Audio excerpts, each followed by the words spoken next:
As a parent or mentor, you have the awesome opportunity to help a young person build a future. So if the future they want is in the military, take the time to learn more at todaysmilitary.com, because their success tomorrow begins with your support today. You found your person. Now let the Knot help you with everything else. The Knot connects you to the wedding inspo, vendors, venues, and planning tools you need to make your day totally you. Having helped plan 25 million weddings, we've got your back when it comes to every little detail like RSVPs, budgets, and more.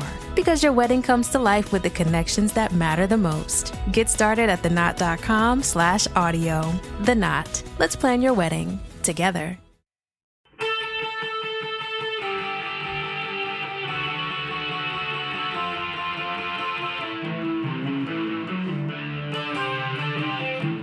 This is the Daily Blast from the New Republic, produced and presented by the DSR Network. I'm your host, Greg Sargent.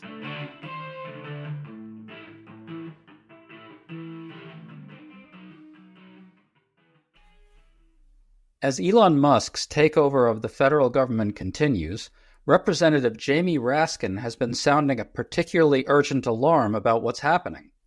And on Tuesday, during a Twitter fight between Raskin and Musk, Raskin asked him a simple question.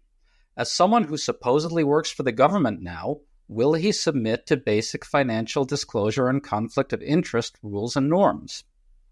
As of now, Musk hasn't done this in his new role, of course. But this got us thinking, why are we treating the idea that Musk should do this as a fool's errand, as something that's hopeless? This is itself a sign of how far we've fallen. We can't let that happen. So what do we do about it? We're talking today about all this with Andy Craig, an expert in election law who has a new piece for the Unpopulist magazine detailing how Musk, as head of this new Department of Government Efficiency, has gone entirely rogue with no legal or constitutional authority whatsoever. Andy, good to have you on, man. Thanks, Greg. Good to be with you. So the White House just announced they've designated Musk a special government employee. This is someone who works for the government for somewhat less time than an ordinary employee does and is not required to file a public financial disclosure report, but he's subject to some ethics rules and can file a disclosure report if he's going to have a big role in forming agency policy, which it looks like Musk will. Andy, can you walk us through what it means that Musk is a designated special government employee? Sure. This is something they came out with after all the pushback about he seems to have no official government status. They came out and said, well, he's a special government employee. SGEs are used for a number of things, but what's relevant for here is they're intended for outside consultants, advisors, people who are not being brought onto the federal payroll, but have expertise, and very, very much intended to be kind of a part-time advisory capacity thing.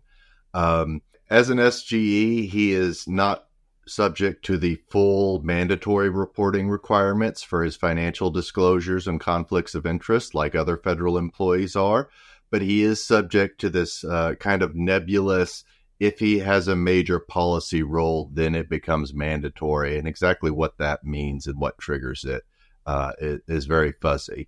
Musk has spun up this kind of mega government department he runs where he's barking orders at the entire executive branch as if he's some kind of deputy president.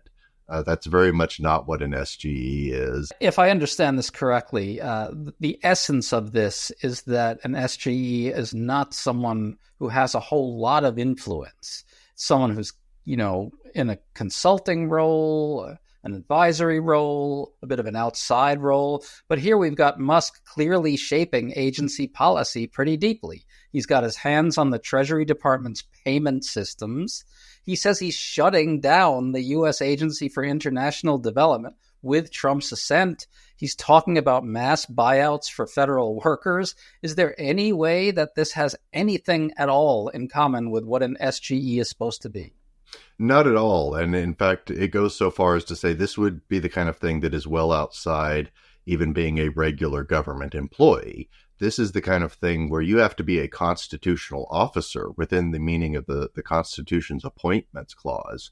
And that doesn't necessarily always require Senate confirmation, but there's a strong argument that he in fact, falls under the kind of thing that requires mandatory Senate confirmation.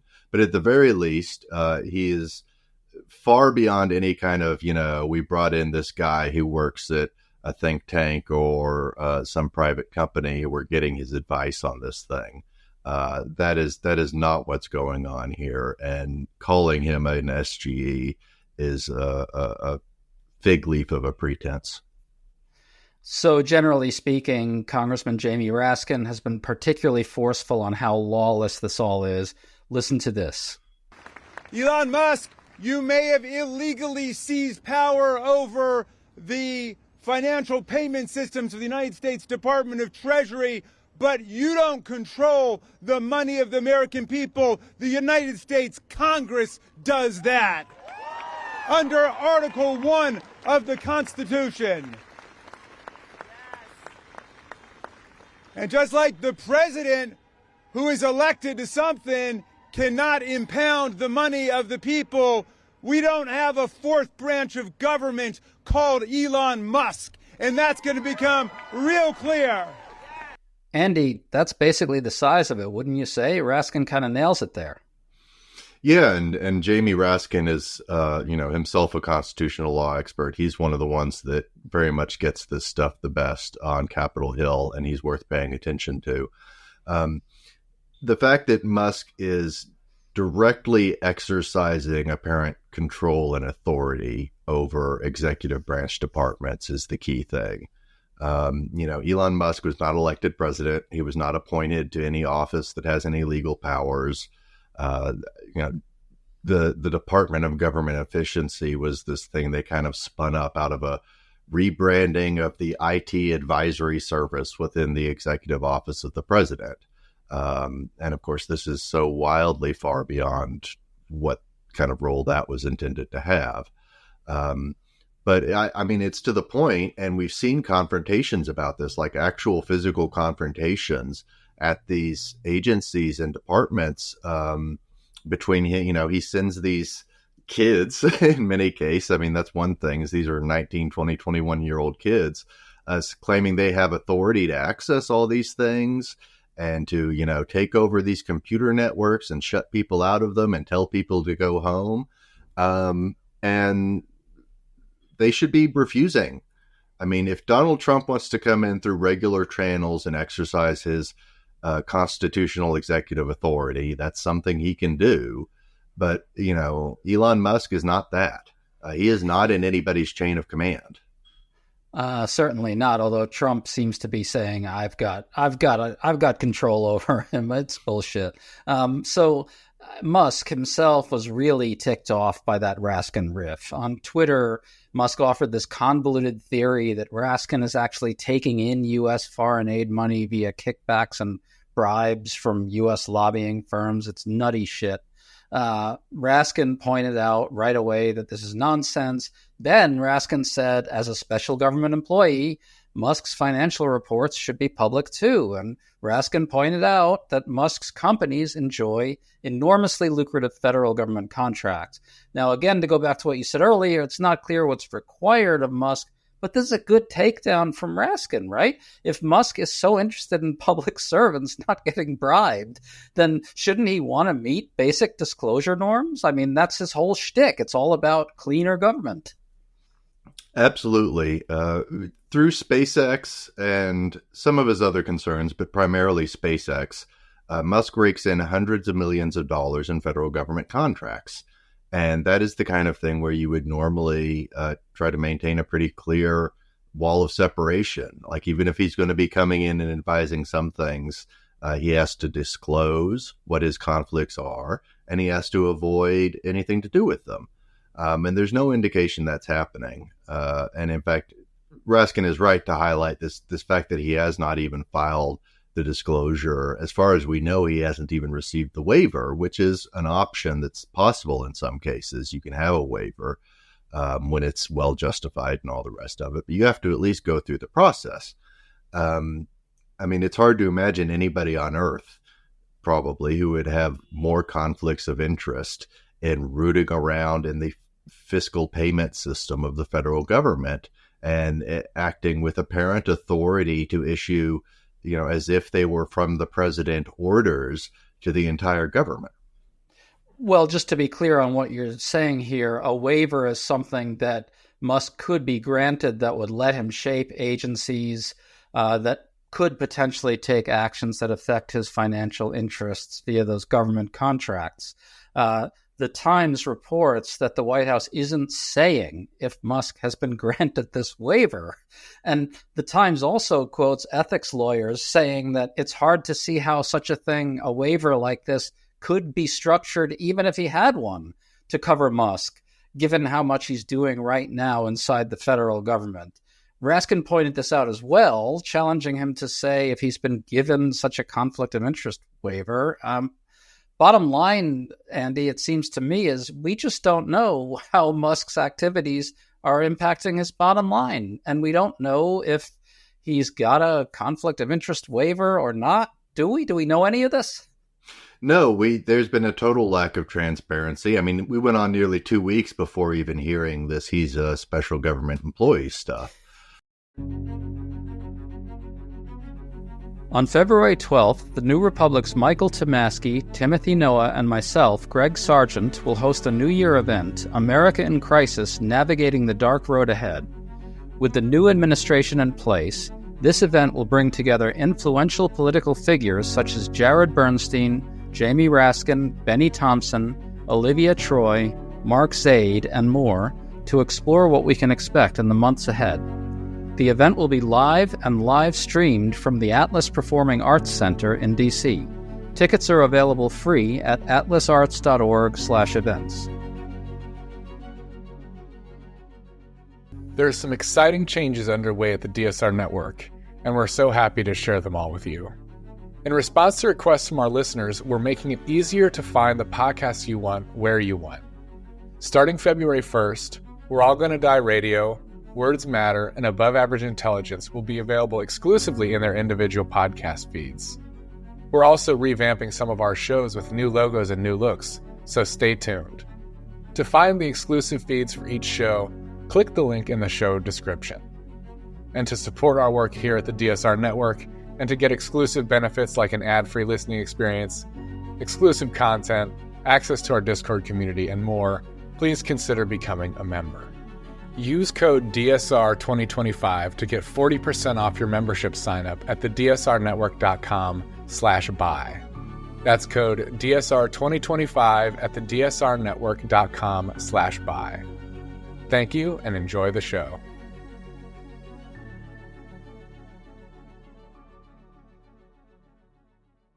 In your piece, you really got at the stakes of all of this as well. You argued that Musk and his allies are asserting basically extra-legal control over the state without even the pretense of lawfulness, as you put it. This is fundamentally at odds with the way constitutional governance itself is supposed to work, and it's treated as almost an absurdity that anyone would expect Musk and Trump to care about or respect constitutional governance and the rules upholding it. It's treated as an absurdity that they would see this as a valuable thing in any sense. I mean, Andy, only one party, the Democratic Party, is demanding these most basic adherences to fundamental principles. What does that mean? Part of what is going on here is people have an understandable kind of defeatist attitude. What is the point of talking about the law and the Constitution when they don't obviously care? They're doing illegal things. They're doing unconstitutional things. And the value of that, of figures like Jamie Raskin and other Democrats and some principled people on the center right who have been holding this line, is for the first sake, just to tell the truth. These things are illegal. These things are unconstitutional, and it matters to say that. And it matters because that is the only grounds we have to oppose it on. That is how you rally opposition. That is how you get victories in the courts, where there are still promising potential. We've seen already some victories in the courts. It's how you communicate to the general public. This is not politics as usual. We are in a state of constitutional crisis. And you can't convey to people that this is an emergency, that this is being fought on those grounds, if you don't plainly say, that's illegal, that's unconstitutional, and we're going to fight to the hilt to stop it. And we're seeing Democrats kind of stepping up now. Raskin's a great example. It's been a little slow and mobilizing, but it does seem like the Musk power grab at the Treasury Department and the one at USAID is really starting to rally a genuine opposition. You mentioned that you see some cause for optimism in the courts. Can you just give us a quick look at that?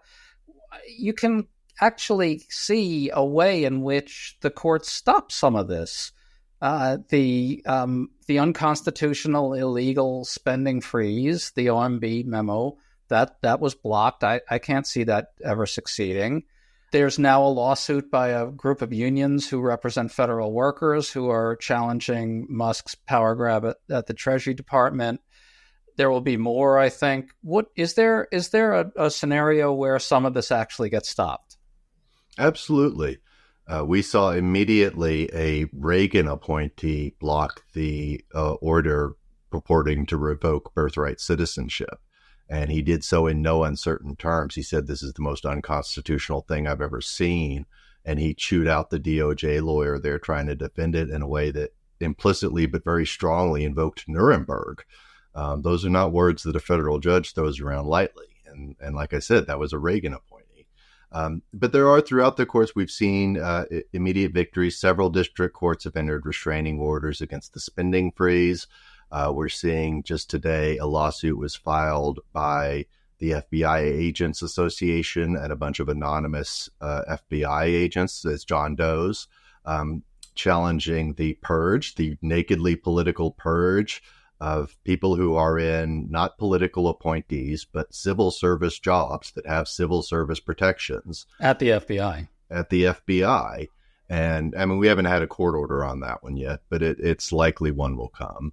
And even when these things work their way up to the Supreme Court, I mean, I share a lot of frustration with some bad rulings that have come out of the court, including on presidential immunity and everything they did on that. But all the same, I think it's important to be clear-eyed about the fact that there are some things they can do that will go so far as to not have 5 votes on the court, where they will lose Barrett or Roberts or, in some cases, Gorsuch. And they are really pushing so far, so extreme in such a blatantly unlawful way that even the kind of normal range of pushing on the right flank of existing jurisprudence doesn't get them anywhere close. There will no doubt be some disappointing, incorrect rulings coming out of the Supreme Court as these things work their way up. But I do think we're going to see a lot of wins, and that will be important. And one of the things about that is when he defies court rulings, which I think to some degree is already happening on the spending freeze, and will happen probably in more cases, that immediately radicalizes the courts against him when he starts defying court orders. So I think that's a very much something to watch, particularly with Democrats in Congress stuck in the minority as they are for at least the next 2 years. What gets blocked in this moderately optimistic scenario? I think birthright citizenship is probably up the top of the list because that's such a black letter settled law thing. A lot of the spending freeze stuff, I mean, this goes back to when they tried to do a line item veto and Clinton tried to use it. It went to the Supreme Court. They struck it down, saying you can't let the president unilaterally freeze spending that Congress appropriated. This is a longstanding thing. So Trump gets held back on some of the efforts to assert unilateral control over spending. I think that's right, that they do get pushback on the spending freeze, and impoundment is the term for when they try to stop congressional authorized spending. One of the things we're not going to see from the courts is much action on tariffs. That's something where the precedents are pretty weak on the courts interfering with foreign policy, and unfortunately the statutes have delegated way too much authority to the president to act unilaterally on things like tariffs. The courts will probably not interfere with any kind of use of the military overseas. I mean, God help us if we invade Panama or Greenland or something like that. A district court judge somewhere is not going to touch that. And I would think probably the courts will mostly give Trump carte blanche on immigration as well, which is unfortunate. But could we see the courts step in and maybe stop some of this Elon Musk lunacy and the assertions of authority over Treasury spending, the purging of USAID, and the nakedly political purging of the FBI? Is it possible some of those things get stopped?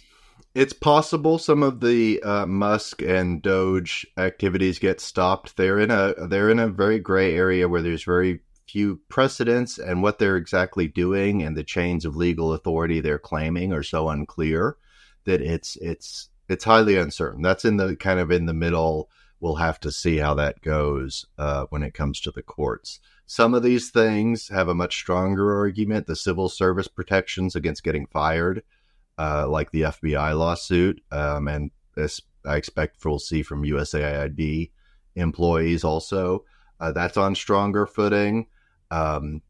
People who are receiving grants that have been congressionally appropriated, they have strong standing to go in and challenge freezes. But the way Musk is re-seizing and reworking the structure of the executive branch itself is on an internal basis, and the claim that presidential authority now flows from Trump to Musk down to everyone else, that's the kind of thing that's much more difficult for the courts to weigh in on, because it's very core to the internal functioning of another branch. So there are some possibilities there, but that's going to be more difficult. Well, I'm going to choose to be slightly optimistic and say we could see a chunk of some of this stopped. And this is where people like Jamie Raskin come in, and this is where public outcry comes in. Look, we saw them kind of back off on the spending freeze when the public outcry reached a certain pitch. I think the noise we've heard around Musk's illegal power grabs in the government is heartening. We were told that after Trump's win, there wouldn't be any resistance. The public is jaded, doesn't care about Trump's corruption, only cares about the price of eggs and so forth. But we're seeing some stirrings. I think there's a potential here for the quote-unquote resistance to kind of rebound a bit and Democrats to find their footing and some court decisions that go our way. Is this crazy optimism to you? No, I think that's very much what is happening. Certainly, I mean, we're only 2 weeks in.